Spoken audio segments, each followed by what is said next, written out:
কি অবস্থা সবার?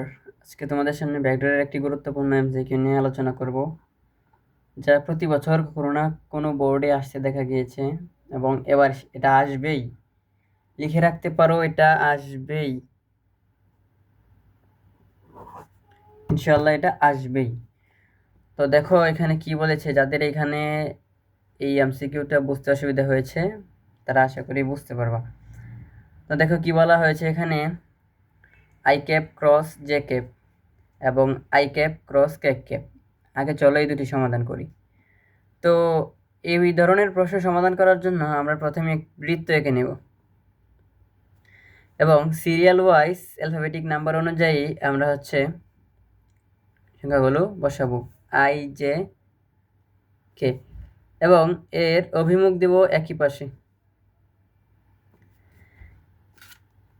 এখন ক্রস ক্রস গুণ করার ক্ষেত্রে যদি দিক একই হয় তাহলে হবে প্লাস, আর যদি দিক বিপরীত হয় তাহলে হবে মাইনাস। যেমন আই ক্রস জে, এখানে আই ক্রস জে আসতেছে, তার মানে এর অভিমুখ একই দিকে আছে। সুতরাং আই ক্রস জে এর পরে আছে, সরি এটা কে হবে, আই ক্রস জে এর পরে এটা এখানে আছে কে, সুতরাং এর উত্তর হবে কে কে। চলো এটা সমাধান করি। এখানে দেওয়া আছে আই ডট কে, অর্থাৎ এখানে আই আছে এখানে কে আছে, কিন্তু অভিমুখ হয়ে গেছে বিপরীতমুখী।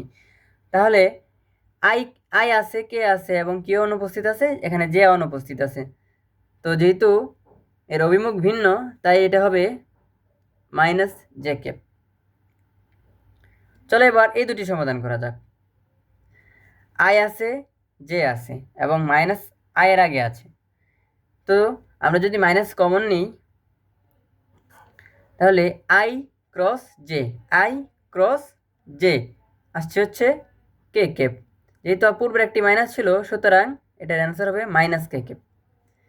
একইভাবে I cross K cap, I cross K cap যেহেতু অভিমুখ ভিন্ন তাহলে এটা হবে, যেহেতু আগে একটি মাইনাস ছিল, মাইনাস মাইনাস জে ক্যাপ। সুতরাং মাইনাসে মাইনাসে প্লাস হয়ে যাবে এবং শুধু পড়ে থাকবে জে ক্যাপ। আশা করি সকলে বুঝতে পেরেছ। এই রিলেটেড যদি কোনো এমসিকিউ আসে আশা করি তোমরা কেউই মিস করবে না। আমি যখন এইচএসসিতে ছিলাম আমার এই বিষয়টি বুঝতে অসুবিধা হয়েছিল, তারপর এই সুন্দর একটা নিয়মের মাধ্যমে যখন এটি শিখেছি তারপর থেকে আমার কোনো দিন আর ভুল হয়নি। আশা করি এরপর থেকে তোমাদেরও ভুল হবে না।